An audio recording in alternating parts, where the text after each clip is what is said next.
आप लालू प्रसाद यादव जी से, तेजस्वी प्रसाद यादव जी से, तेज प्रताप यादव जी से अपने आप को तुलना मत कीजिए, ये मूर्खता है आपकी।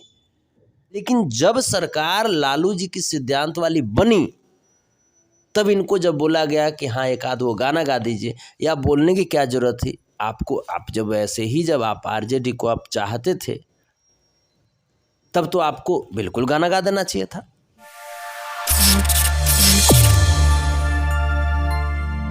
खेसारी लाल यादव लालू प्रसाद यादव से आदरणीय, उनसे ऊपर उठने की कोशिश कर रहे हैं।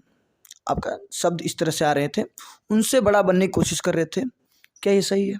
ये मूर्खता है, ये मूर्खता है। भगवान से ऊपर कोई होता है क्या? ऐसी सोच रखना सही है? ये मूर्खता है। सही गलत की बातें छोड़ दीजिए, मूर्खता है, पागलपन है, वहशीपन है, घमंड है। रावण भी श्री रामचंद्र से ऊपर उठने की कोशिश कर रहा था, एक बाण में ढेर हो गया ना। भगवान से ऊपर कहाँ जा सकते हो? अच्छा, इनमें घमंड किस बात की है? पागल हो गया है ना। जैसे इनको लगता है कि पहले हम लिट्टी बेचा करते थे, लिट्टी बेचते बेचते हम हवाई जहाज पे घूमने लगे। हम कभी छपरा से बाहर नहीं निकलते थे, दिल्ली में अगर गए तो वहाँ लिट्टी सत्तू बेचते थे। अब हम इंग्लैंड अमेरिका घूमने लगे। तो पागल हो चुका है आदमी, इसको समझ में नहीं आ रहा है कि यादव समाज मने इनको लग रहा है खेसारी जी को कि यादव समाज में हम ही सबसे बड़े वीर पुरुष जन्म ले लिए। अरे महाराज, आप तो एक धूल के बराबर हैं। यादव समाज की जो इतिहास है, अपने आप को पहले पढ़ाई पे जोर दिलवाइए खुद को। यादव समाज का इतिहास जब पढ़ लीजिएगा खेसारी लाल यादव जी, तब उसमें एक धूल के बराबर भी आपका कोई जगह नहीं मिलेगा। इतने बड़े बड़े युग पुरुष और वीर पुरुष जन्म लिए हैं यादव समाज में। रेजांगला का याद कर लीजिए ना, 114 अहिर मिल करके इतिहासे कायम कर दिए, जो उस जगह का नाम है अहिर धाम पड़ गया। पूरे चाइना को मैंने खदेड़ दिए थे लोग, और वो 114 में एक भी ऐसे नहीं थे जो कि पीठ पर गोली खाए होंगे, सबका सब सीना पे गोली खाए थे। यादव जब आगे बढ़ता है ना, तो उसका कदम पीछे नहीं मुड़ता है, वहीं पे रुक जाएगा वो, लेकिन मुड़ नहीं सकता, उसका कदम पीठ नहीं दिखा सकता वो, खेसारी लाल यादव की तरह। तो खेसारी लाल यादव उम्र में हमसे बड़े हैं। मैं कहना चाहता हूं कि आप भाई हैं, भाई आप रहेंगे व्यक्तिगत तौर पे जी, लेकिन आप लालू प्रसाद यादव जी से, तेजस्वी प्रसाद यादव जी से, तेज प्रताप यादव जी से अपने आप को तुलना मत कीजिए, ये मूर्खता है आपकी। अगर आपको अपना कद ही बढ़ाना है तो इन लोगों का सम्मान कीजिए, आप ऑटोमेटिकली अपना कद बढ़ा लीजिएगा। भगवान का भक्त जो होता है ना, भगवान से बड़ा होता है, वो भगवान से बड़ा होता है। भगवान का दुश्मन भगवान से बड़ा नहीं हो। खेसारी लाल यादव जी कभी ये कहते हैं कि हमारे सुख दुख के साथी मनोज तिवारी जी रहे हैं, हम उनका प्रचार करेंगे। तो बीजेपी का प्रचार करते करते जब उनको थकान महसूस हुई, उनको ऐसा लगा कि अब यादव समाज हमसे छूट रहे हैं, तब वो आकर के आरजेडी के विधानसभा में जितेंद्र कुमार राय जी का प्रचार किए।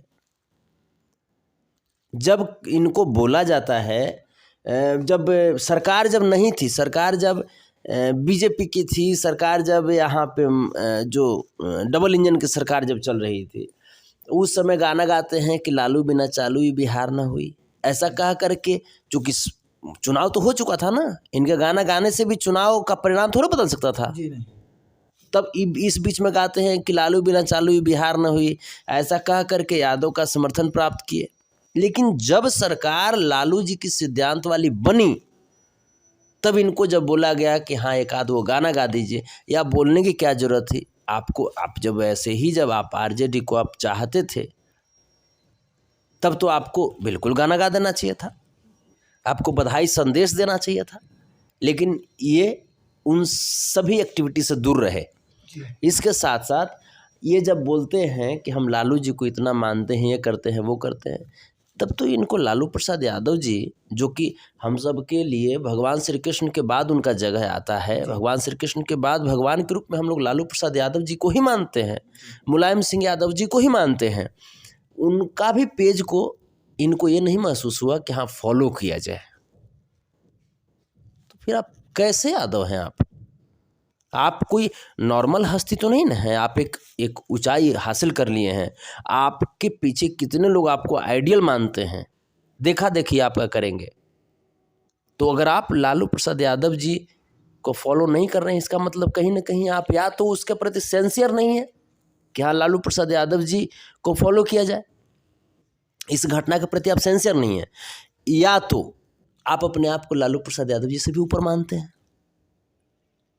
तो हम जहाँ तक हमारी सोच है, जहाँ तक हमारे पिताजी हमारे दादाजी के द्वारा कही गई, जो बताई गई, जो संस्कार है, जो दी गई संस्कार है, उसके तहत हमें आने वाले युगों युगों तक, सिर्फ हम ही नहीं, हमारी आने वाली नस्लें, हमारी पीढ़ियाँ लालू प्रसाद यादव जी को भगवान की तरह पूजती रहेंगी। एक पॉलिटिकल नेता के रूप में नहीं, बल्कि पॉलिटिकल नेता से लेकर के, समाज सेवी से लेकर के, गार्जियन और एक भगवान के रूप में पूजते रहेंगे, मसीहा की तरह। और सिर्फ यादव समाज नहीं, तमाम वैसे शोषित समाज जो कहीं ना कहीं संघर्ष किए हैं, जो अपनी आवाज़ को ऊपर उठाने के लिए काफ़ी मेहनत किए हैं, काफ़ी कुर्बानियाँ दी हैं, वो सभी समाज पूजेंगे। आप सही कह रहे हैं। फाइनली में आपके ऑडियंस जो आपका फेसबुक ब्लॉक हो चुका है, कैसे लाइव आ रहे हैं और अपने माध्यम से जो आपके ऑडियंस है, जो आपके दर्शक हैं और जो आपके सुनना जानना पसंद करते हैं, आपको आदर्श मानते हैं, उनके लिए बता दीजिएगा आप कैसे और कब लाइव आइएगा। मैंने नया एक फेसबुक पेज मैंने बनाया है जिसका नाम है संतोष रेणु यादव। फेसबुक पेज का नाम है संतोष रेणु यादव।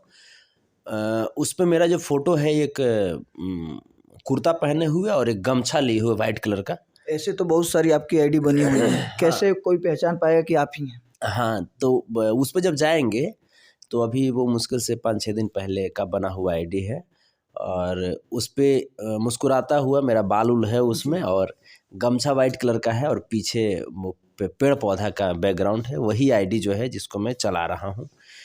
और मेरा जो यूट्यूब जो चैनल है वो है संतोष रेणु ऑफिशियल। उस पर भी आप हमको जा कर के देख सकते हैं। उस पर भी फेसबुक का जो लिंक है वो डाला हुआ है। तो इसके ज़रिए और धीरे धीरे वो जो पेज जब ग्रोथ होगा, उसका जब फॉलोअर्स जब बढ़ेंगे तो ऑटोमेटिकली वो हाँ स्प्रेड कर जाएगा, फैल